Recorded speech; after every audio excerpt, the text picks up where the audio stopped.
न गुंडा राज न भ्रष्टाचार, ये वादा था भारतीय जनता पार्टी का उत्तर प्रदेश विधानसभा चुनाव के पहले। मुख्यमंत्री बनते ही योगी आदित्यनाथ ने पुलिस महकमे में बड़े बदलाव किए और लोगों को ऐसा लगने लगा था कि अब गुंडों की खैर नहीं। लेकिन सरकार के 2 महीने पूरे होने के बाद हालात जस के तस हैं। हत्या, बलात्कार, डकैती, दंगे, कुछ भी गिन लीजिए, कहीं से राहत की खबर नहीं है। ऐसी एक नहीं अनेक घटनाएं हो चुकी हैं और होती चली जा रही हैं। एक तरफ अपराधों की बाढ़ दिख रही है तो दूसरी ओर भारतीय जनता पार्टी, बजरंग दल और हिंदू युवा वाहिनी से जुड़े लोग भी खुलकर जबरदस्ती और दबंगई करते नजर आ रहे हैं। आखिर हो क्या रहा है उत्तर प्रदेश में? हालात सुधरते क्यों नहीं? क्या योगी राज में गुंडे बेखौफ हो गए हैं?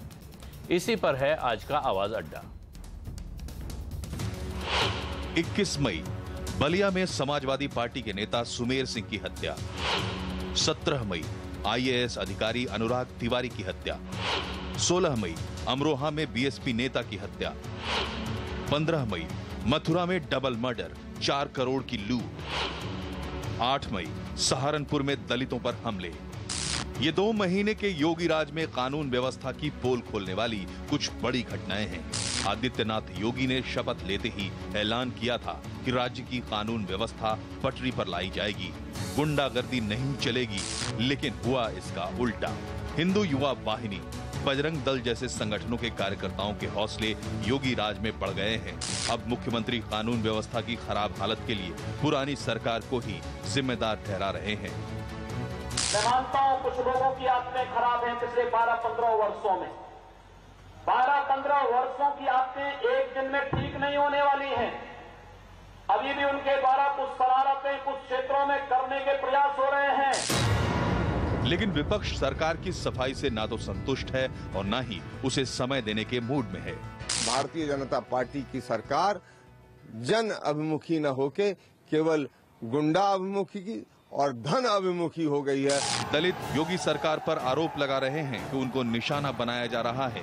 अपनी आवाज उठाने के लिए वो दिल्ली के जंतर मंतर पर विरोध प्रदर्शन करने पहुंच गए। पीड़ितों पर ही लगातार राजद्रोह सहित दर्जनों झूठे मुकदमे दर्ज किए गए हैं। सहारनपुर हुआ है, उन्ना हुआ है, रोज का नया कांड हुआ है। एक छोटा सा कांड हो जाए दिल्ली में कांड हो जाए, बाउंडर मच जाता है यहाँ पे। ठीक है, वहाँ 40-40, 50-50 लोग मरे पड़े हैं, मरने की हालत में पड़े हैं। लोग जाने को तैयार नहीं, वहाँ पे सुनने को तैयार नहीं गवर्नमेंट। सवाल ये है कि समाजवादी पार्टी के जिस गुंडा राज की बात कहकर बीजेपी सत्ता में आई, उस कानून व्यवस्था को वो संभाल क्यों नहीं पा रही है?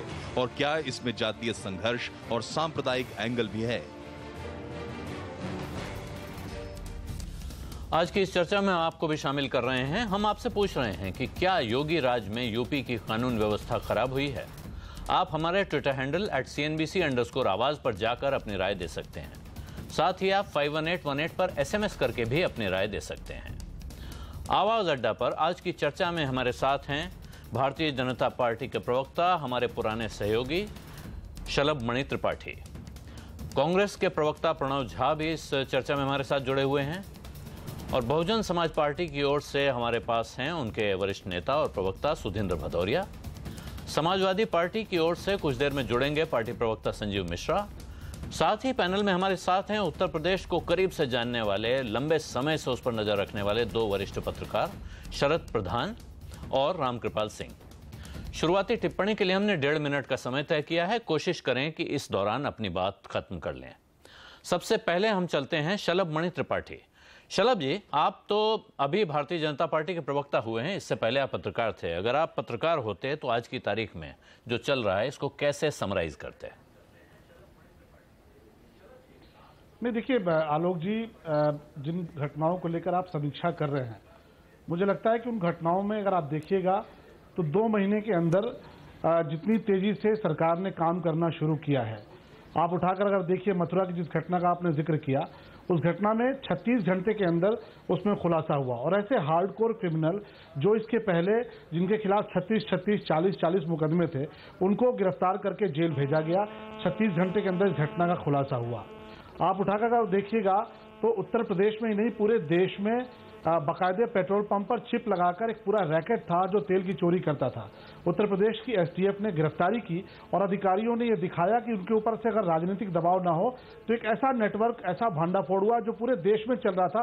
पूरे देश में ये पूरा काम हो रहा था, चिप लगाकर पेट्रोल पंप पे चोरी की जा रही थी। आप उठाकर अगर देखिएगा तो पिछले दिनों एक घटना हुई थी जिसमें स्वयं मुख्यमंत्री जी मौके पर गए, अस्पताल में गए, जिसमें एक महिला पर तेजाब फेंका गया था। हालांकि बाद में ये पाया गया कि वो घटना सही नहीं थी, पर मुख्यमंत्री स्वयं उस घटनास्थल में मौके पर गए। आप लगातार अब देखिएगा तो कानून व्यवस्था को लेकर मुख्यमंत्री जिलों में जा रहे हैं, समीक्षा कर रहे हैं। कोशिश ये है कि बदलाव हो, लेकिन क्योंकि पिछले 10 सालों में जो कुछ हुआ है उत्तर प्रदेश में, 10-12 सालों में, वो आप सबने देखा है कि किस तरीके से कानून व्यवस्था ध्वस्त हुई है। चाहे वो समाजवादी पार्टी की सरकार रही हो, चाहे बहुजन समाज पार्टी की। थोड़ा वक्त लगेगा, 2 महीने में बदलाव हुआ है। अधिकारियों को ये समझ में आया है कि राजनीतिक दबाव उन पर नहीं है, वो खुलकर काम कर सकते हैं। गुंडे माफियाओं के खिलाफ कार्रवाई हो रही है। जी शलभ, आप जो कह रहे हैं ये अगर आपको मैं याद दिलाऊं, मैं अब आगे बढ़ूंगा, लेकिन कुछ देर में हम इस चर्चा पे आपके पास लौटेंगे। तब आपसे सवाल पूछना पड़ेगा कि इतने दिनों में ऐसा संकेत सरकार की तरफ से क्या मिला है जिससे लगे कि गुंडे बदमाशों पर लगाम कसने की कोशिश हो रही है, या खासतौर पर ऐसे लोगों के खिलाफ कोई भी एक्शन हुआ है जो इस समय के सत्ता प्रतिष्ठान के साथ जुड़े हुए नजर आ रहे हैं। शरद प्रधान, आप जमीन पर चीज़ों को देख रहे हैं। इससे पहले कि मैं दूसरी पार्टियों के पास जाऊं, आपकी मैं एक टिप्पणी, एक समरी चाहता हूं जो हो रहा है इसको, जैसे मैंने शलभ से पूछा वैसे ही आपसे पूछ रहा हूं कि इसको आप कैसे समराइज करेंगे। मुझे लगता है आलोक कि देखिए, जब ये योगी आदित्यनाथ आए तो उनके एक ऐसा वो क्रिएट हुआ कि उनका एक इकबाल कायम हुआ शुरू में, क्योंकि उनकी एक पुरानी रेपुटेशन थी कि बहुत सख्त हैं और नो नॉनसेंस टाइप के हैं, किसी का गलती बर्दाश्त नहीं करेंगे। तो एक शुरू में कुछ दिन तक ये दौर चला, लेकिन जिस तरह समय गुजरा और कलई खुलती गई, वो ये होता गया कि वो कहते तो थे जुबान से, लेकिन ग्राउंड पे एक्शन नहीं होता था। और खास तौर से क्योंकि वो अपने लोगों के पे ऊपर अंकुश नहीं लगा पा रहे थे, जो उनका एलिमेंट था, जिनको वो बार बार कहते थे कि कानून हाथ में मत लो, लेकिन वो बात किसी के वो बिल्कुल उनके नीचे नहीं उतरती थी, क्योंकि वो लोग कानून हाथ में बराबर लेते रहे और उनके खिलाफ कोई ठोस कार्रवाई नहीं हुई। जैसा आपने देखा, तो इसमें ऐसा लगने लगा कि जैसे अखिलेश यादव के जमाने में समाजवादी पार्टी के गुंडों पे कोई अंकुश नहीं था, इसीलिए कानून व्यवस्था बिगड़ती गई। वही स्थिति लगता है फिर से होने जा रही है कि जब तक ये अपने ही लोगों पे जो बेलगाम हैं उनके ऊपर अंकुश नहीं लगाएंगे, उनके खिलाफ ठोस कार्रवाई नहीं करेंगे, तब तक मुझे नहीं लगता कि स्थिति सुधर सकती है। खाली अफसर बदल देने से सिचुएशन नहीं सुधरती, और एक सरकार का इकबाल परमानेंट तरीके से तभी कायम होगा जब डेमोन्स्ट्रेटिव एक्शन लिया जाएगा मुख्यमंत्री द्वारा।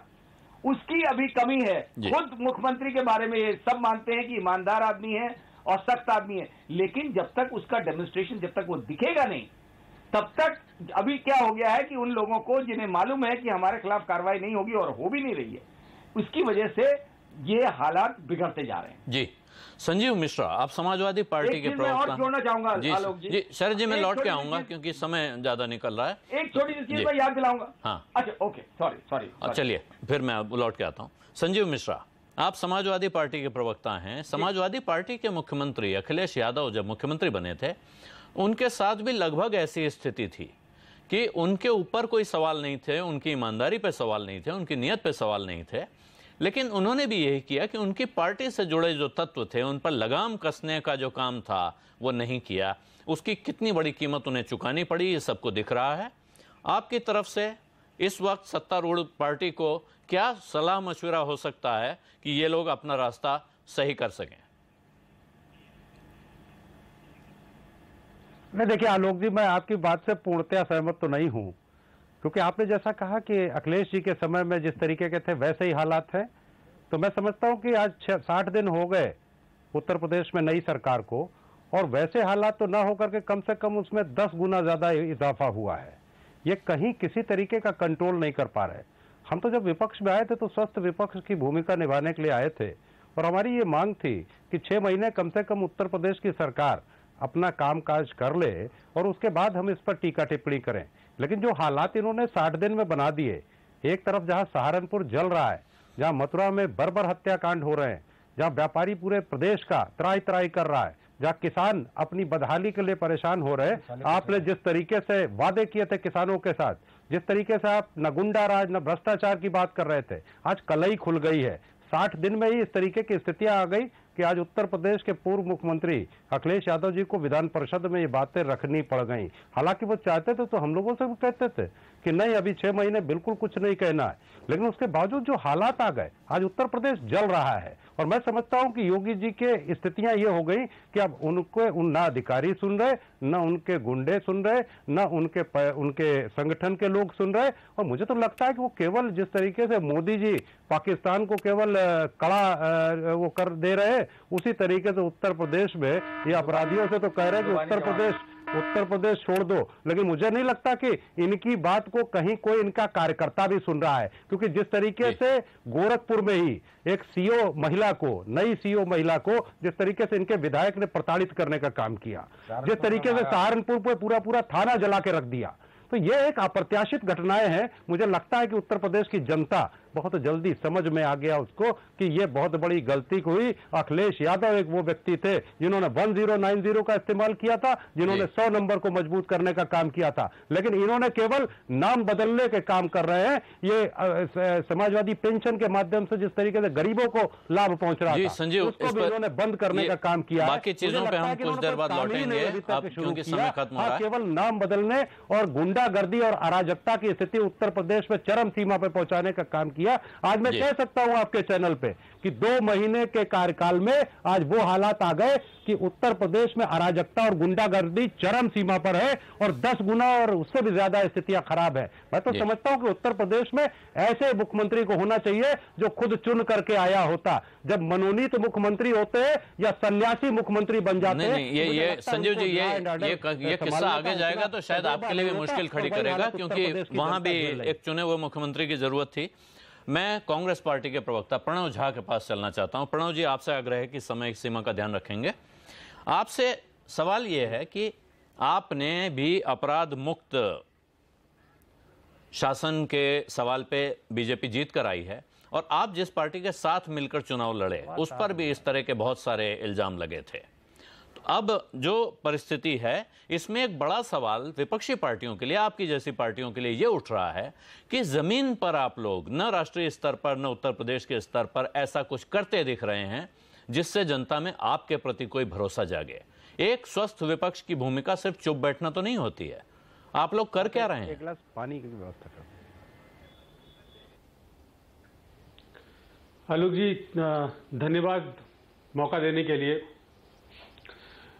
मेरे समक्ष काफ़ी मूर्धन्य लोग बैठे हैं पत्रकारिता जगत के, और आपने शुरू में ही मुश्किल प्रश्न ये कहा कि विपक्ष जो अपनी भूमिका में क्या कर रहा है। वो विपक्ष जिसकी अपनी इतनी आवाज़ नहीं है कि संसद में वो सरकार के घुटने टेक सके, उतनी ताकत नहीं है। हाँ, विपक्ष को इकट्ठा होना पड़ रहा है सरकार को उनका वादा याद दिलाने के लिए, सरकार को उनका मैंडेट याद दिलाने के लिए। बहरहाल मैं इस पे आऊंगा लौट कर। जिस आशय से ये डिस्कशन हो रहा है, तो मेरा ये मानना है कि ये सिर्फ उत्तर प्रदेश की समस्या नहीं है। इस समय ये हम एक मानसिकता से गुजर रहे हैं। ये आप देखें, मैं झारखंड से आता हूं, ये झारखंड की घटना देख लें पिछले 2 रोज पहले की, जमशेदपुर की घटना देखें, या उससे पहले ऊना की घटना देखें, सहारनपुर की घटना देखें, या आपने जिक्र किया मथुरा का। तो ये कहीं लॉ एंड ऑर्डर एक पक्ष है, दूसरा पक्ष वो है कि जो नागरिक है वो स्वयं जो है वो कानून का संरक्षक बन रहा है और कानून को अपने हाथ में लिए जा रहा है। तो अगर ये समस्या रहेगी तो फिर कानून का पालन कौन करेगा, कानून का रखवाला कौन होगा? जिम्मेवारी ये थी कि मुख्यमंत्री और जो उसका तंत्र है, प्रशासन है, वो उसको आड़े आना चाहिए था जनता की रक्षा के लिए, पर वो कहीं ना कहीं वो विफल है।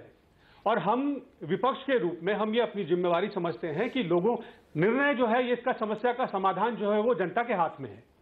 जनता जब तक ये नहीं सिद्ध करेगी कि जो शासन जो उन्होंने चुना है, जिस नेतृत्व को चुना है, वो अगर विफल है तो उसका वो सजा भी देगी, जब तक उस पार्टी को, जब तक उस नेतृत्व को सजा सबक नहीं दिया जाएगा, तब तक जो है ये अंकुश नहीं लगेगा, लोग मनमाना करते रहेंगे। इसलिए आवश्यक है कि हम थोड़ा समय दें, लेकिन मुख्यमंत्री को और प्रशासन को तुरंत चुस्त रहना चाहिए कि एक भी निर्दोष जो है वो उसकी हत्या ना हो, लोग कानून को अपने हाथ में ना लें। और जो एक तरह से व्हाट्सएप शासन चल रहा है, व्हाट्सएप सरकार चल रही हो, चाहे वो राज्य में हो चाहे वो केंद्र में हो, वो उस पर एक अंकुश लगना है और लोगों को ये चेतावनी देनी है कि लोग अपने विवेक का इस्तेमाल करें।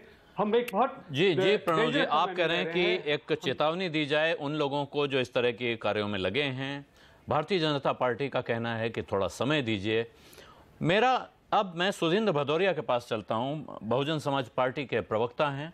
बहुजन समाज पार्टी की सरकार की एक खास बात रही है उत्तर प्रदेश में कि बहुत जल्दी उन्होंने जिस बात का जिक्र शरद प्रधान ने किया, मायावती ने मुख्यमंत्री बनने के साथ मुख्यमंत्री का इकबाल बहुत जल्दी कायम कर दिया था, खास तौर पर कानून व्यवस्था के मामले में। मैं अब सुधींद्र भदौरिया जी आपसे पूछना चाहता हूं कि आपकी पार्टी की नज़र से देखें या एक ऑब्जर्वर की नज़र से देखें, जो बात यहाँ हो रही है कि अखिलेश यादव के समय में माहौल ज़्यादा खराब था या अब ज़्यादा खराब है, आपको क्या ज़्यादा खराब दिख रहा है और इससे निकलने का कोई रास्ता? क्योंकि आप 2 साल बाद के या 5 साल बाद के चुनाव का इंतजार करते रहेंगे तो नहीं माना जा सकता। इससे निकलने का रास्ता क्या दिखता है? अगर आपको एक सलाह देनी हो मुख्यमंत्री को और वो आपकी सुनने को तैयार हो, तो आप क्या सलाह देंगे?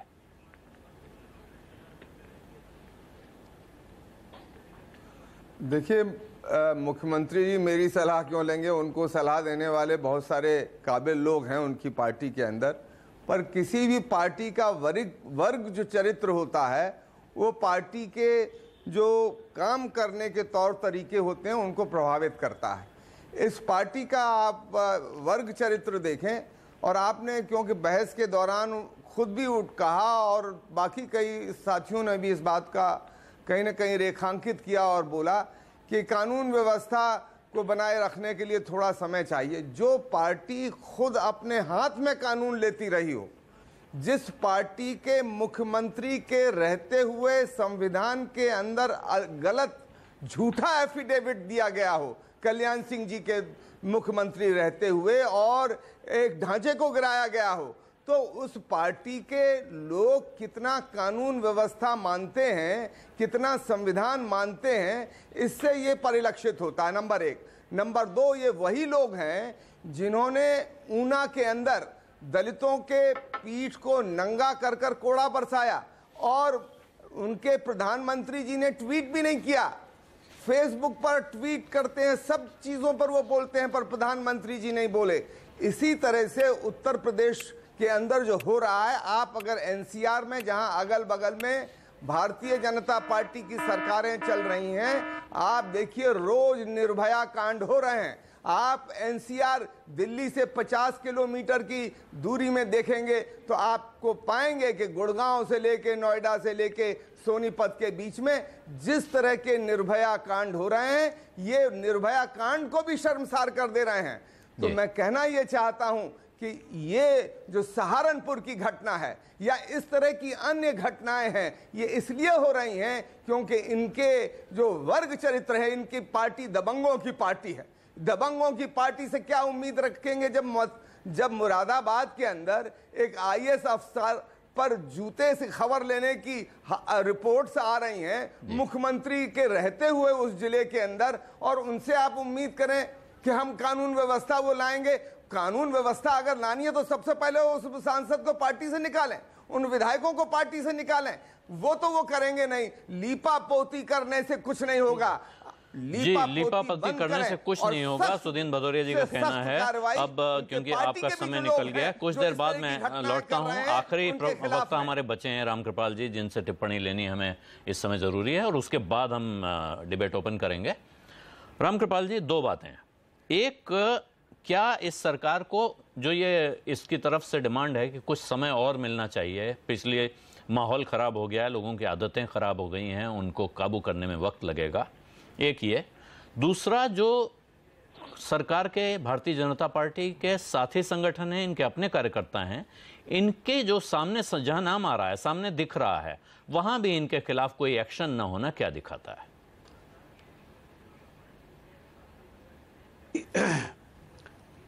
जो पहली बात तो ये है कि जो भी सवाल उठ रहे हैं लॉ एंड ऑर्डर को लेकर के, वो उठेंगे, स्वाभाविक है। और योगी जी ने जिस तरह से वादा किया था, सारी चीज़ें की थी। हालांकि जो भी जानता है उत्तर प्रदेश को, किसी को ऐसा भरोसा नहीं था कि अचानक योगी जी के आते ही सब कुछ बदल जाएगा। ये स्वाभाविक है, सवाल उठेंगे। स्थितियों में कोई अभी तक की जो स्थितियां पहले की चल रही थी उत्तर प्रदेश में, जिस तरह के आपराधिक मामले हो रहे हैं, करीब मैं समझता हूं उसी को, कहीं उसमें कमतर नहीं हुआ है। ऐसा नहीं हुआ है कि अचानक बहुत बढ़ गया है, क्योंकि यही डेटा लेकर के समाजवादी पार्टी सरकार कहती थी कि हमारा 22वां राज्य है अगर आप देखें क्राइम में। आज भी वही स्थिति है, कोई बदलाव नहीं आया है। लेकिन हाँ, चूंकि योगी से अपेक्षाएं इतनी ज़्यादा हो गई थी, उसके बाद जब इस तरह की चीज़ें हो रही हैं तो ये स्वाभाविक होगा। आलोक जी, मैं एक बात आपको बता दूं, देखिए जिस दिन काशीराम और मुलायम ने हाथ मिलाया था, उस दिन यहाँ के उत्तर प्रदेश के एक बहुत बड़े तबके को पता चल गया था कि हमारे दिन अब ख़त्म हो गए। उन्होंने लाठी पिछवाड़े फेंक दी थी, आप याद कीजिए। और उसके बाद से जो राजनीति हुई है 15 साल 20 सालों में, निश्चित तौर पर वो पिछड़े, दलित और हो सकता है कि सवर्ण भी उसके साथ रहे हैं, वोट दिया है, उसकी बात नहीं करता। लेकिन एक जो कोर स्ट्रेंथ है, जो मैसेज होती थी, मायावती जी के आते पता चलता था कि उनका कोर स्ट्रेंथ क्या है। मायावती जी को गुंडों और उनके फॉलोवर इतने नहीं थे कि जिसमें से लोग जा करके उनके प्रति सहानुभूति बरतनी पड़े, इसलिए कड़ाई से स्वाभाविक मैसेज पहुंच जाता था। आज याद रखिए कि 20 साल के बाद वो सवर्ण जातियों को लग रहा है कि हमारे दिन अब फिर आ गए हैं। ध्यान रखिए इस बात का। और ये योगी के लिए बहुत बड़ा एक चैलेंज है, क्योंकि मोदी 3 साल से कह रहे हैं कि फ्रिंज एलिमेंट्स के बारे में कमेंट करते हैं, लेकिन मैं नहीं देख रहा हूं कहीं भी वो कम हो रहे हैं। चाहे ये जो स्वयंभू गोरक्षक हैं उनके बारे में क्या कहा था, लेकिन आए दिन आप देखते रहिए क्या हुआ है। अभी मध्य प्रदेश में जिस तरह से एक टोल बूथ पर जिस तरह से भाजपा के लोगों ने किया है, तो एक तो देखिए नेताओं का वर्ग चरित्र नहीं बदला है, चाहे बीजेपी के हो, समाजवादी पार्टी के हो, किसी के हो।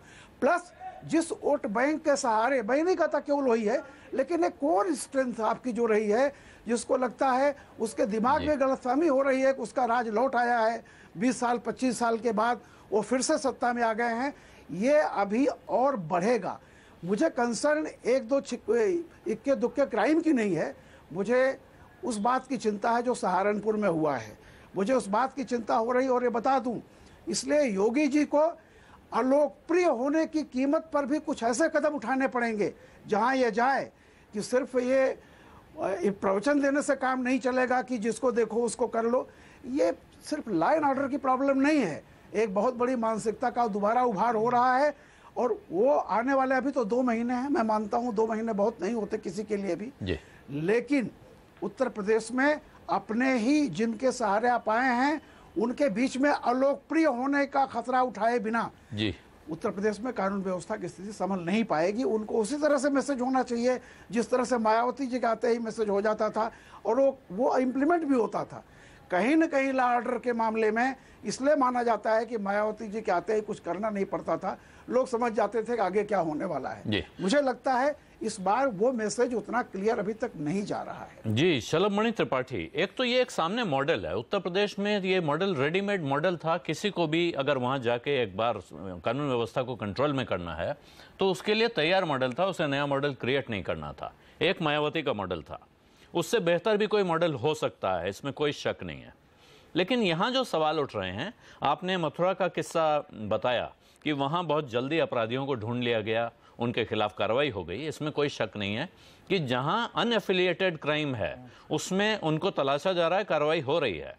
लेकिन उन लोगों का क्या जो आपके साथ जुड़े हुए संगठनों के सदस्य हैं, आपकी पार्टी के सांसद हैं, आपकी पार्टी के लोगों ने जाके एक एसपी के घर पर उसके परिवार को घेरा, उनके खिलाफ क्या कार्रवाई हुई? उल्टे उनका तबादला हो गया।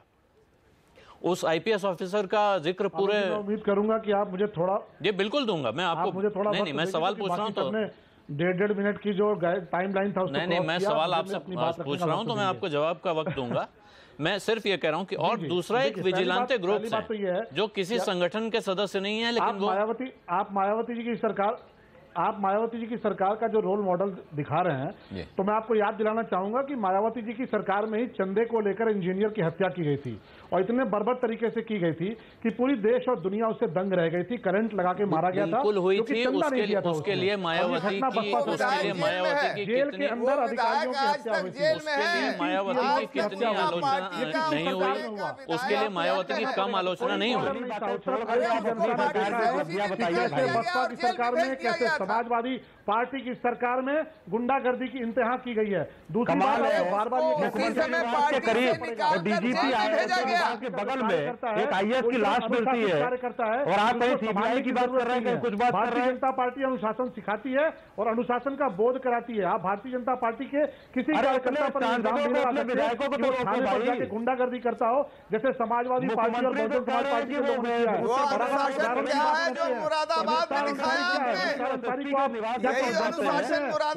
परिलक्षित हुआ क्या? अंसारी जैसा व्यक्ति ये कह रहा है कि जान को खतरा है, विपक्ष में जुमलेबाजी चल जाती थी, सत्ता में जुमलेबाजी नहीं चलेगी। ये उपलब्धि है, जवाब देना पड़ेगा। आईएएस की लाश मिली है, उसकी जान को खतरा है। वो मुख्तार अंसारी जिसकी 5 साल तक मदद समाजवादी पार्टी ने अभी तक गिरफ्तार किया आया और एंटी रोमियो का नाम पर जो पुलिस वालों ने गलत हाथी पर सवार हो गया, उन कितने पुलिस वालों पर आपने कार्रवाई की है? कुछ समझ में नहीं आ रहा है। संजीव जी मौका दीजिए, थोड़ा उनको बोलने दीजिए, उसके बाद मैं आपको वक्त देता हूं। संजीव जी शलभ को एक बार बात करने दीजिए, क्योंकि कुछ समझ में नहीं आ रहा है। बहुत से लोगों के लिए दिक्कत का माहौल आने वाला है, क्योंकि सरकार बहुत ईमानदारी से काम कर रही है, सरकार बहुत पारदर्शी तरीके से काम कर रही है। जो भी गुंडे हैं वो या तो जेल की सलाखों में होंगे या प्रदेश छोड़कर जाएंगे। स्कूल कॉलेजों के बाहर जो हमारी बहनें स्कूल में पढ़ने जाती थी, आप उनसे पूछिए, एंटी रोमियो स्क्वाड ने अपना काम करना शुरू किया है। स्कूलों के बाहर जो शोधे थे वो गायब हो गए हैं और हमें इस बात से खुशी है जैसा डॉन जो कभी समाजवादी पार्टी की साइकिल पर बैठता था और आज हाथी पर सवार है, वो ये कह रहा है कि उसकी जान को खतरा है। मुख्तार अंसारी, मुन्ना बजरंगी, जितने क्रिमिनल थे बड़े बड़े, उनको ऐसी जेलों में भेजा गया है कि वो वहां से बैठ के स्क्वाड के एक मंत्री मध्य प्रदेश में अभी ये फर्क है किसी रैकेट के अंदर। आप थोड़ा वक्त दीजिए, फिर आप देखिएगा स्क्वाड के एक मंत्री अभी मध्य प्रदेश में भोपाल में पकड़े गए किसी रैकेट में। पारदर्शी तरीके से काम कर रहे हैं, किसी गुंडे को कोई संरक्षण नहीं है। गुंडे जो है उनकी जगह तय कर दी गई है कि वो जेल के भीतर होगी। मैं कुछ कहना चाहता हूं, आप सरकार की नीयत पर जाइए। हमने बड़ी कार्रवाई की है, डीजीपी हटाया, प्रिंसिपल सेक्रेटरी होम हटाया, पहले इसलिए नहीं हटाया। मैं कुछ कहना चाहता हूं, अधिकारियों के चेहरे बदल जाते थे।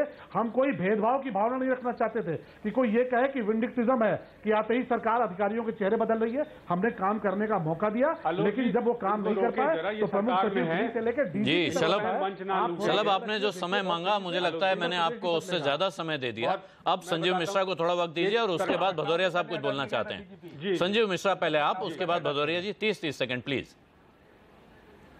संजीव देखिए, एक चीज बता दें, भारतीय जनता पार्टी के प्रतिनिधि अभी भी उसी तरीके से मुझे लगता है कि चुनावी मोड में चल रहे हैं।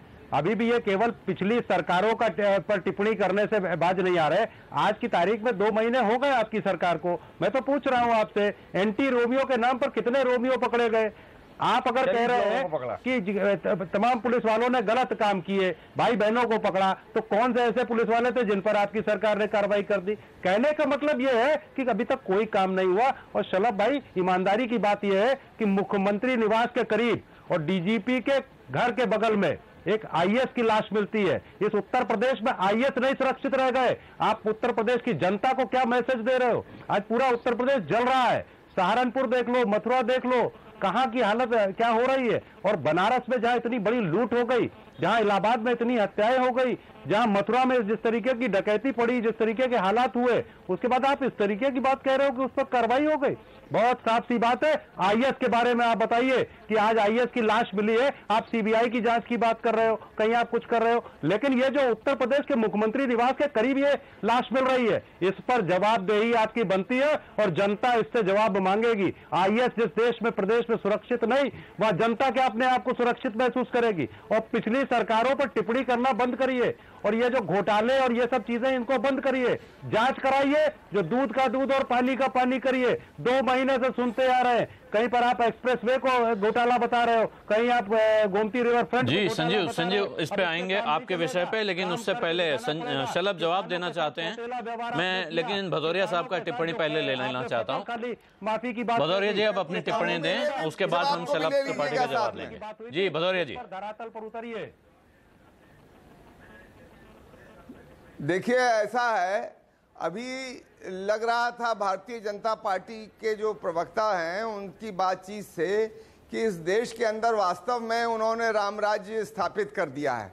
मैं ये दिखाना चाहता हूं, जरा कैमरा जूम इन करिए, इन मध्य प्रदेश के बीजेपी के लीडर हैं, ये एंटी रोमियो स्क्वाड का कौन सा रैकेट इसे न लें भदौरिया जी, इसे न लें, मामले को उत्तर प्रदेश तक सीमित रखें तो अच्छा रहेगा। मैं कहना ये चाहता हूं कि ये बातें बंद करें, केवल कोरी बातें बंद करना बंद करें, केवल कोरी बातें से नहीं चलेगा, इनको दिखाना होगा। हमारी पार्टी का ये जिक्र कर रहे थे, उस समय हमारे जहां के विधायक थे वहां औरैया के, उनको जेल में उसी दिन भेज दिया गया और आज तक जेल में सड़ रहे हैं। मैं ये कहना चाहता हूं कि अगर आप में हिम्मत है तो आप अपने सांसद को गिरफ्तार कीजिए ना, जिसने जूते से खबर लिए है वहां पर एक IAS अफसर की, उन लोगों को गिरफ्तार कीजिए। वो तो आप करेंगे नहीं, केवल कोरी बातें करेंगे, केवल ये बात कहेंगे कि जेल में जगह होगी। केवल विपक्ष के लोगों को CBI के माध्यम से परेशान करना, इसके अलावा आपकी पार्टी कुछ नहीं कर रही है।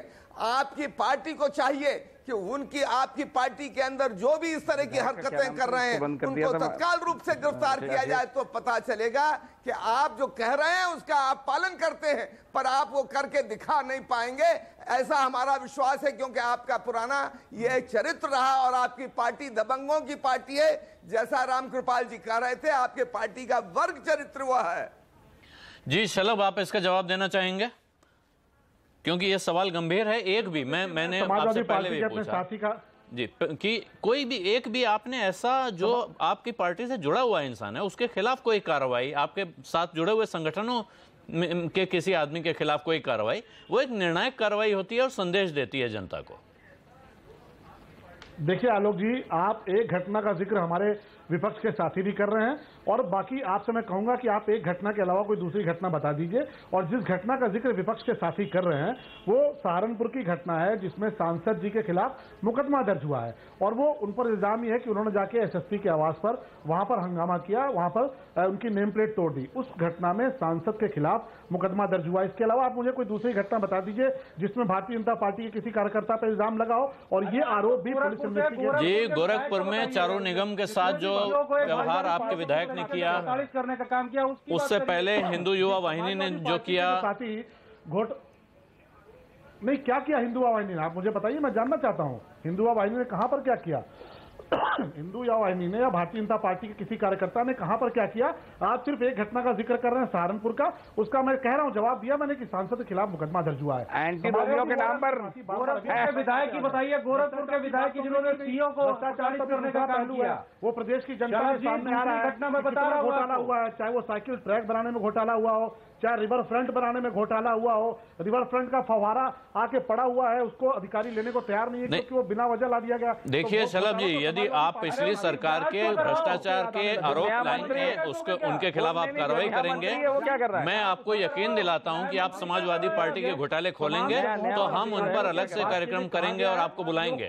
इस वक्त आप समाजवादी पार्टी के घोटालों का जिक्र न करें क्योंकि वो उनकी सरकार का हिसाब हो चुका है, उत्तर प्रदेश की जनता उनका हिसाब कर चुकी है। वो घोटाले हैं या नहीं, जब वो सामने आएंगे तो तय होगा। आप गोरखपुर के विधायक का बताइए। मैं उनकी बात का इसलिए जवाब दे रहा हूं कि घोटाले भ्रष्टाचार का किसी ने विषय उठाया भी नहीं है। घोटाला भ्रष्टाचार याद आ रहा है। जहां तक कानून व्यवस्था का मसला है तो सरकार बहुत ही ईमानदारी से, बहुत ही पारदर्शी तरीके से, मुख्यमंत्री जी ने ये कहा है अधिकारियों को कि आप कार्रवाई करिए, आप पर कोई राजनीतिक दबाव नहीं है, कोई किसी भी संगठन से जुड़ा हो, कोई किसी भी खाली कहते हैं, करते नहीं है। जांच से जुड़ा हो, आप खुलकर कार्रवाई करिए। ये 2 महीने के दौरान जिस तरीके से सरकार ने अपनी प्रतिबद्धता दिखाई है, उसकी बौखलाहट है कि समाजवादी पार्टी और बहुजन समाज पार्टी इस तरह का रिएक्शन दे रही है। इनकी बौखलाहट का सबसे बड़ा कारण यह है कि इनको नजर आ रहा है कि किस तरह सरकार अपने कामों को लेकर प्रतिबद्ध है, संकल्प पत्र को लेकर प्रतिबद्ध है, किस तरीके से जनता के लिए प्रतिबद्ध है। सरकार की नीयत बहुत साफ है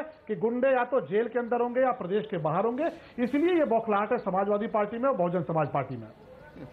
शरद प्रधान कुछ कहना चाहते हैं। शरद जी, जितना आपने सुना और जिस तरह की बात शलभ कर रहे हैं, उनका कहना है कि सरकार की नीयत बहुत साफ है, गुंडे या तो जेल के अंदर होंगे या प्रदेश के बाहर होंगे। ये बात भरोसा जगा रही है।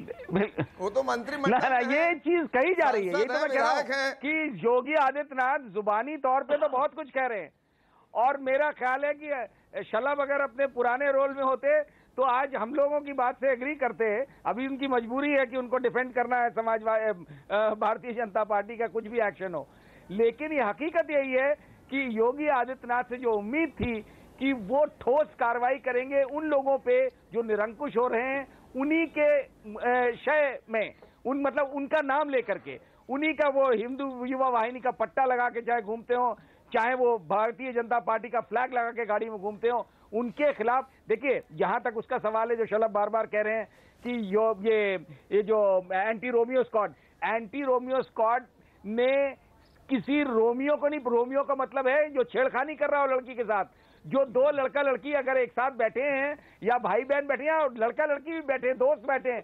उनको हैरेस किया है और ऐसे लोगों के खिलाफ कार्रवाई करने के लिए कहा, लेकिन करी नहीं। वैसे ही देखिए, मैं सारे उदाहरण दे रहा हूं, चाहे वो गाय का मामला हो, जो मामले जिस तरह के इलीगल स्लॉटर हाउसेस का मामला हो, इलीगल स्लॉटर हाउसेस में बगैर नगर पालिका और बगैर पोल्यूशन बोर्ड की कनाइवेंस के ये नाजायज बूचर खाने नहीं चल सकते। किसी एक अधिकारी के खिलाफ कार्रवाई नहीं करी। पेट्रोल पंप का जो जिक्र कर रहे हैं शलभ, उसमें मैं उनको याद बताना चाहूंगा कि पेट्रोल पंप में जो गड़बड़ी हो रही थी, इसमें ये जो वेट्स एंड मेजर्स डिपार्टमेंट है, नाप तोल विभाग जो है, उनके लोगों के मिली भगत के बगैर नामुमकिन है, ऑयल कंपनी के अफसरों की मिली भगत के बगैर नामुमकिन है। बताएं एक वेट्स एंड मेजर्स डिपार्टमेंट का अधिकारी या कर्मचारी जिसके खिलाफ कार्रवाई करी हो। ये खाली कॉस्मेटिक एक्शन जो है, दिखावे के लिए जो एक्शन हो रहा है, इससे समस्या का हल नहीं होगा। मुझे लगता है कि योगी आदित्यनाथ की नीयत साफ है, लेकिन उनको गाइड करने वाले लोग वैसे ही गड़बड़ हैं जैसे कि अखिलेश यादव के साथ थे।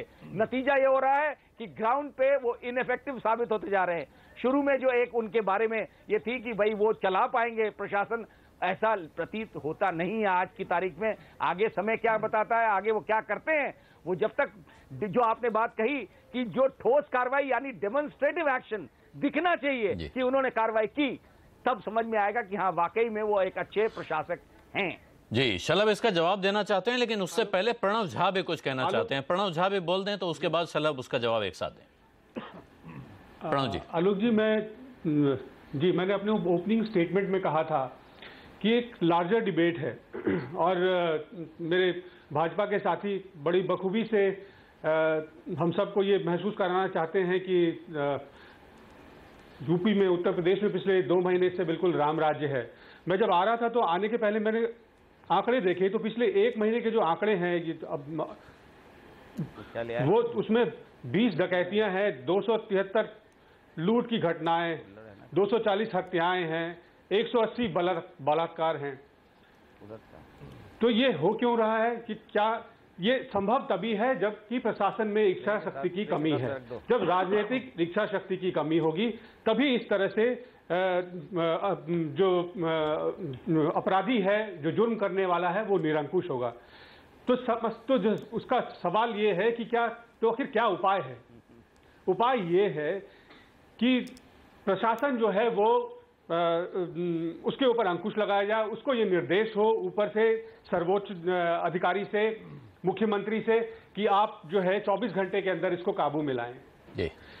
मैं जिस बात को अंडरलाइन करना चाहता हूं कि ये मजबूरी है, ये सिर्फ उत्तर प्रदेश की मजबूरी नहीं है, ये हर भाजपा शासित प्रदेश की मजबूरी है। ये क्या है? ये न्यू इंडिया है।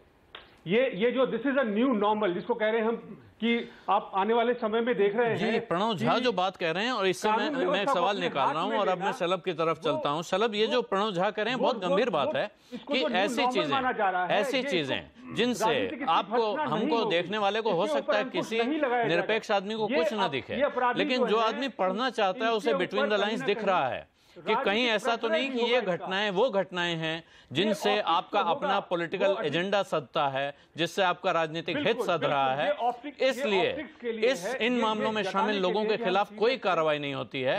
इसका जवाब देंगे आप? के लिए ये की गई घटनाएं हैं। जी शलभ जी। आलोक जी, आप उठाकर देखिएगा तो भारतीय जनता पार्टी का एजेंडा बहुत स्पष्ट है।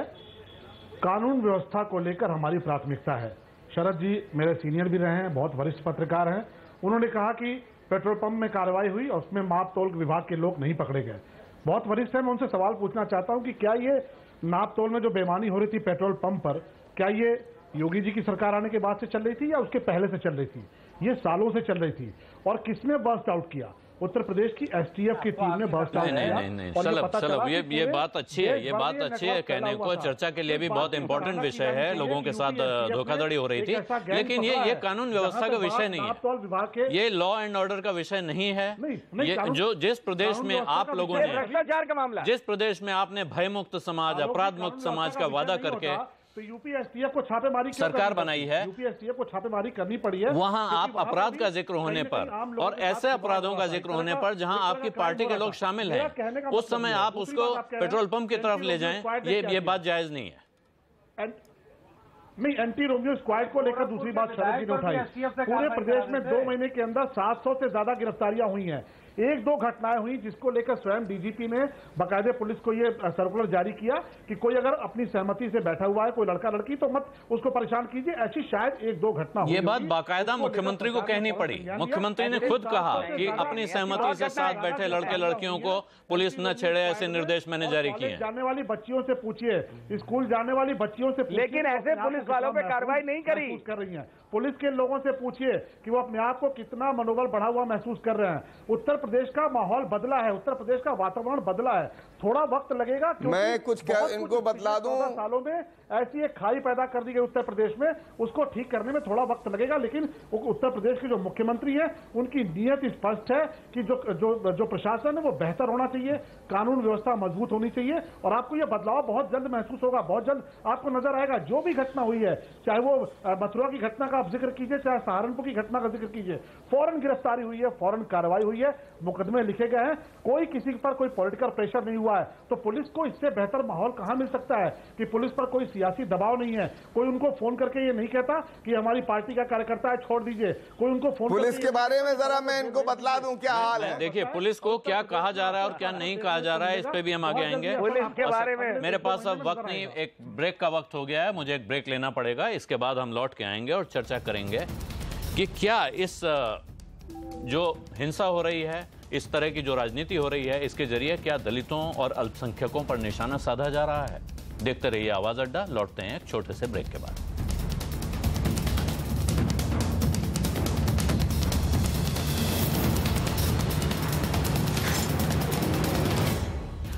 उत्तर प्रदेश में कैसा लॉ, कैसा ऑर्डर, इस पर चर्चा चल रही है आवाज अड्डा में। और अब हम चलते हैं रामकृपाल सिंह के पास। रामकृपाल जी, ये जो चर्चा चल रही है जिसमें एक सवाल उठ रहा है बार बार कि कुछ खास मामलों में कार्रवाई होती नहीं दिख रही है, कुछ मामलों में कार्रवाई हो भी रही है, लेकिन कुछ में ऐसा लगता है कि शायद किसी एजेंडा के साथ जुड़े हुए मामले हैं, इसलिए उनमें जानबूझकर कार्रवाई नहीं हो रही है। ऐसा तो नहीं है कि ये जो हिंसा की घटनाएं हैं, इनके साथ जुड़ी हुई जो संगठन हैं, ये मिलकर दलितों को, मुसलमानों को निशाना बनाने की कोशिश हो रही है? देखिए आलोक जी, मैं ये नहीं कह सकता हूँ कि मेरे पास तो कोई प्रमाण नहीं है कि ऐसा वो साधा जा रहा है, मैं ये बात तो नहीं करूँगा।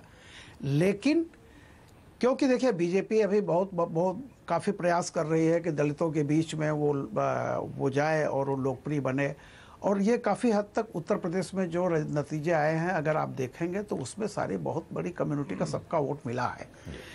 लेकिन क्या है कि ये लालच बीजेपी को हो सकती है कि जो एक बहुत हमको समर्थन देने वालों में एक जो बड़ा चंक है, जिनके बूते हम यहाँ तक पहुँचे हैं, जिनका काफ़ी योगदान रहा है, उनको सबक उनको करें, मैसेज दें, उनको ठीक जरूर करें, लेकिन नाराज करने की कीमत और मतलब नाराज करने का जोखिम न उठाएं, क्योंकि देखिए 2019 में चुनाव होने जा रहा है।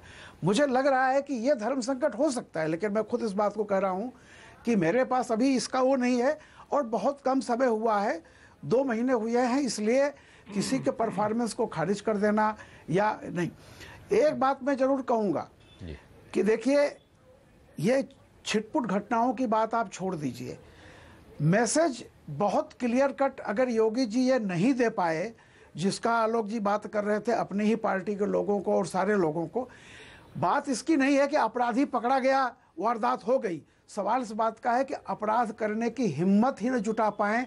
जब तक आप ये माहौल नहीं क्रिएट करेंगे, ये छिटपुट घटनाएं, मैं सहारनपुर की बात को इसलिए उठा रहा हूं कि एक बड़ी घटना है वो, छिटपुट घटनाएं, फिर इस तरह की बड़ी घटनाओं का हमेशा एक छिटपुट, मुजफ्फरनगर में क्या हुआ था, एक मामूली सी छिटपुट घटना थी जिसका जाकर के दुष्परिणाम आपने देखा है क्या हुआ अंत में जाते जाते। तो मेरा ये कहना है कि योगी जी को मैंने फिर कहा था कि अलोकप्रिय होने की कीमत पर भी, चाहे अपने हो, ये एक बहुत क्लियर कट मैसेज देनी पड़ेगी। वो मैसेज चाहे कानून बनाकर दीजिए, जैसे महाराष्ट्र में है, कोई ऐसा कानून आए जिसमें गुंडों को जेल के सीखचों के भीतर भेजिए 3 महीने 6 महीने के लिए।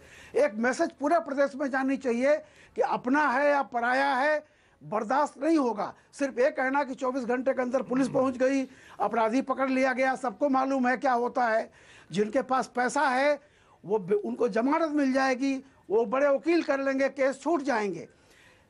तो बहुत सबसे बड़ी जो मुझे आशंका होती है कि जो 20-25 साल से जो तबका सत्ता से बाहर था, जो डरा हुआ था, वो दोबारा उसके दिमाग में आ रहा है कि हम फिर से हमारा राज लौट आया है।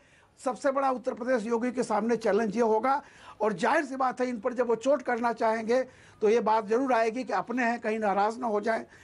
बीजेपी को ये जोखिम उठाना पड़ेगा अगर उत्तर प्रदेश की कानून और व्यवस्था की स्थिति बदलनी है तो। जी, अब सुदीन भदौरिया जी, ये सवाल अगर उठ रहा है कि जिन लोगों के पास बहुत समय से सत्ता नहीं थी, जो दबंगई नहीं कर पा रहे थे, उनको ये हौसला शायद जाग उठा है कि वो दोबारा अपने खोए हुए रुतबे को हासिल करें। यहाँ आपकी पार्टी से आपसे एक सवाल है, सहारनपुर की घटना को जिस तरह से उठाया जाना चाहिए था, कायदे से तो ये आपकी पार्टी का एजेंडा था, लेकिन आपकी पार्टी ने उसमें कोई दिलचस्पी नहीं ली। उन लोगों को दिल्ली आकर अपना प्रदर्शन करना पड़ा, एक दलित सेना के बैनर के तले खड़े हुए वो लोग। ऐसा क्यों है? क्या बहुजन समाज पार्टी उत्तर प्रदेश की राजनीतिक परिस्थिति में ऐसी निराश हो गई है कि अब वो चीजों से दूर हट के उन्हें देख रही है?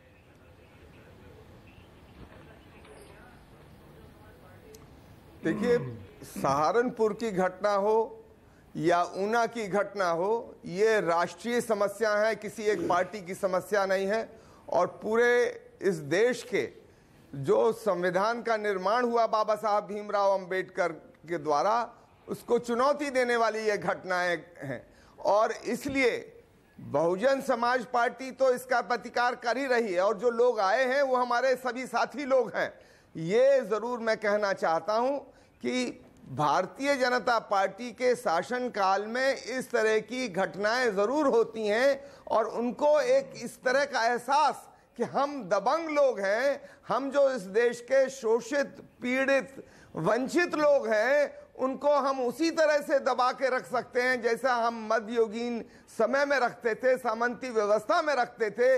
आज भी हम उसको कायम करने, क्योंकि अब शासन हमारे पास है, तो हम फिर से वो कायम करने की इच्छा शक्ति वो रखते हैं। मैं इसलिए ये कह रहा हूं कि आपके गोरखपुर के बगल में जिला है बाराबंकी, वहां की सांसद रावत जी ने एक एसपी को, एडिशनल एसपी को जाकर जिस तरह की धमकियां दी हैं, जिस तरह के उन्होंने भाषा का प्रयोग किया है, वहां के रुदौली के विधायक ने सिपाहियों को जाके ठोका पीटा है, तो ये एक चरित्र बन गया है उत्तर प्रदेश के अंदर। जिलों के अंदर ये दबंग लोग सिर उठाकर उन लोगों को दबाने और कुचलने की कोशिश कर रहे हैं जो समता। जी भदौरिया साहब, ये उदाहरण दरअसल हम गिनाते चलेंगे तो बहुत उदाहरण हैं, और शायद हमको ये कार्यक्रम भी दरअसल हम ये नहीं चाहते थे कि हम इतनी जल्दी 2 महीने के अंदर एक सरकार के कामकाज पे इस तरह का एक कार्यक्रम करें, लेकिन घटनाएं इतनी हो गई हैं, इस तरह की हो गई हैं कि हमको ये कार्यक्रम करना पड़ा। इसीलिए ये नौबत आई है कि हम इस उत्तर प्रदेश की कानून व्यवस्था पर इतनी जल्दी चर्चा कर रहे हैं। संजीव मिश्रा कुछ कहना चाहते हैं, उसके बाद हम शलभ के पास चलेंगे। संजीव। देखिए आलोक जी, एक बात मैं अपनी बात समाप्त करना चाहता हूं। आपके स्क्रीन पर लिख के आ रहा है कि दलितों और अल्पसंख्यकों को निशाना बनाया जा रहा है। मैं बहुत साफ सी बात कहना चाहता हूं, उत्तर प्रदेश में जो सरकार आई है ये दलितों और अल्पसंख्यकों के साथ साथ सबसे ज्यादा अगर हताहत कर रही है तो ये ब्राह्मणों को हताहत कर रही है। और एक विधायक को, गोरखपुर के एक विधायक के घर में छापा डलाया जाता है और उत्तर प्रदेश में जिस तरीके से ब्राह्मणों के खिलाफ एक कुचक्र रचा जा रहा है, मैं तो समझता हूं कि योगी जी की सरकार को सबसे पहले इस चीज से थोड़ा सा निजात दिलानी होगी कि ब्राह्मणों को आप अगर असुरक्षित करोगे, ब्राह्मणों के ऊपर अगर कुठाराघात करोगे तो निश्चित रूप से जिस दिन ब्राह्मण जाग गया उस दिन योगी जी उत्तर प्रदेश में सरकार चलाना मुश्किल पड़ेगा आपको। जी संजीव मिश्रा, शलभ आपके पास आऊं, इससे पहले प्रणव झा भी कुछ कहना चाहते हैं। प्रणव जी 30 सेकंड, बहुत छोटा सा कमेंट करिए ताकि मैं शलभ के पास जवाब दूंगा। मुझे लगा समय कम है जी। आपने पूछा आलोक जी, आपने पूछा कि क्या इस बारे में कोई आंकड़े हैं, तो मैं सुधीर जी को सुन रहा था, उन्होंने कहा कि उनके पास आंकड़े नहीं। मैं आंकड़े देना चाहता हूं। 2013 में कुल 39,408 घटनाएं हुई थी दलितों के खिलाफ उत्पीड़न का। 2015 में ये बढ़कर 54,000 हो गई। मतलब लगभग 2 साल में जो है ये करीब 15,000 घटनाएं घटी हैं। और इसमें जो सबसे दिलचस्प बात है वो ये है कि जो दो सबसे बड़े राज्य हैं जिनमें से सबसे ज्यादा मेरे पास आंकड़े नहीं है वो मध्य जी जी सर मुझसे गलती हुई मानने में जी। तो मध्य प्रदेश और राजस्थान दोनों भाजपा शासित राज्य हैं जी। प्रणव नहीं, मेरी देखिए मैं आंकड़ों पे इसलिए नहीं जा रहा था क्योंकि देखिए ये किस्सा मध्य प्रदेश और राजस्थान की ये दो राज्य हैं। मैं जो बात बताना चाह रहा था वो ये कि आप ये देखें, लातेहार की घटना देखें, झारखंड में ऊना की घटना देखें आप, या सहारनपुर की घटना देखें आप, ये सब जो है दलित, सहारनपुर की घटना, ये सब दलित उत्पीड़न की घटनाएं हैं। और ये शुरू हुआ जब ये इनका कैंपेन हुआ 2013 में। ये जब प्रधानमंत्री के कैंपेन में गए तो कहीं ना कहीं एक बिल्डअप हुआ दलितों के खिलाफ जी। तो हम इसीलिए दरअसल मैं आंकड़ों पे इसलिए नहीं जाना चाह रहा था कि ये बातें आंकड़ों में नहीं होनी चाहिए। इंसानी जान को आंकड़ों में कन्वर्ट नहीं किया जाना चाहिए। घटनाएं हो रही हैं, उनकी अपनी एक एक घटना अपने आप में इतनी गंभीर है कि उस पर सवाल उठना चाहिए। चलो अब आपको जवाब देना है, आपके पास बहुत कम समय है, लेकिन ये जवाब देना होगा कि एक लार्जर डिबेट है। कहा गया कि इस चुनाव में योगी जी को नहीं, इस चुनाव में नरेंद्र मोदी के नेतृत्व में भारतीय जनता पार्टी को समाज के सभी तबकों से समर्थन मिला। उसके बाद ऐसी घटनाएं क्यों हो रही हैं जिसमें लग रहा है कि समाज के कुछ हिस्सों को निशाना बनाया जा रहा है? और अगर ऐसा नहीं है तो फिर उन लोगों के खिलाफ निर्णायक कार्रवाई ये सरकार क्यों नहीं कर रही है, जिसके मुखिया योगी आदित्यनाथ पर व्यक्तिगत रूप से किसी तरह की निष्ठा का, नियत का कोई सवाल लोग नहीं उठा रहे हैं? देखिए आलोक जी, मैं इस बात को सिर्फ इस तरीके से कहना चाहूंगा कि सहारनपुर की घटना की जांच हो रही है। बहुत जल्द बहुत कुछ तथ्य सामने आएंगे। जिस तरीके से प्रधानमंत्री मोदी जी ने जो पिछड़े समाज हैं, दलित समाज है, गरीब समाज के लिए काम करना शुरू किया, उसको लेकर कहीं ना कहीं एक तरह की बौखलाहट एक तबके में रही है जो सियासी तबका है। आप उठाकर देखिए, बाबा साहब भीमराव अंबेडकर जी का लंदन में आवास खरीदने की बात रही हो, स्मारक बनाने की बात रही हो, चाहे गाँव गरीब किसानों के लिए काम करने की बात रही हो, जनधन की योजना लेकर आए, वो किसके लिए लेके आए? जो सबसे पिछड़ा व्यक्ति है, उसको इससे फायदा हुआ। अगर वो लेकर आए, गाँव में गरीबों के यहाँ गैस पहुंचाने का काम किया, तो गरीबों ने किया।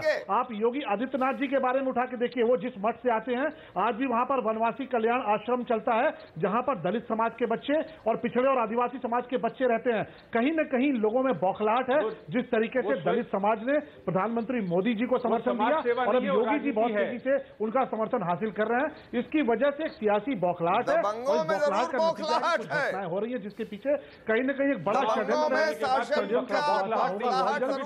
हो रही है। कुछ ऐसे लोग हैं जिनको बात से तकलीफ हो रही है कि दलित समाज कैसे प्रधानमंत्री मोदी जी के साथ जुड़ रहा है, कैसे भारतीय जनता पार्टी के साथ जुड़ रहा है, कैसे योगी जी के साथ जुड़ रहा है, इसको लेकर बौखलाहट है और कहीं न कहीं इसके पीछे षड्यंत्र है। उस षड्यंत्र का खुलासा जांच के बाद आपके सामने आ जाएगा।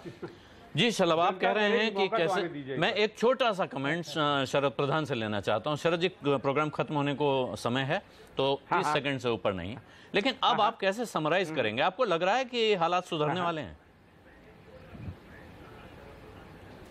नहीं, मुझे लगता है कि जब तक योगी जी जो है एक डायरेक्ट, जैसा आपने कहा कि निर्णायक एक्शन नहीं लेते हैं, तब तक हालात नहीं सुधर सकते। उनको बताना पड़ेगा उसी तरीके से। देखिए, फिर मायावती का हम कितना भी क्रिटिसिज्म कर ले, लेकिन मायावती ने जिस तरह से अपने पार्टी के सिटिंग एमपी उमाकांत यादव को, और जो वहां पे जो घटना हुई थी जिसमें इंजीनियर को मारा गया था, उस एमएलए को जिस तरह जेल भेजा, और उस एमपी को, उमाकांत यादव को जेल भेजने के बाद एक मैसेज किया कि गुंडागर्दी करने पे किसी को बख्शा नहीं जाएगा।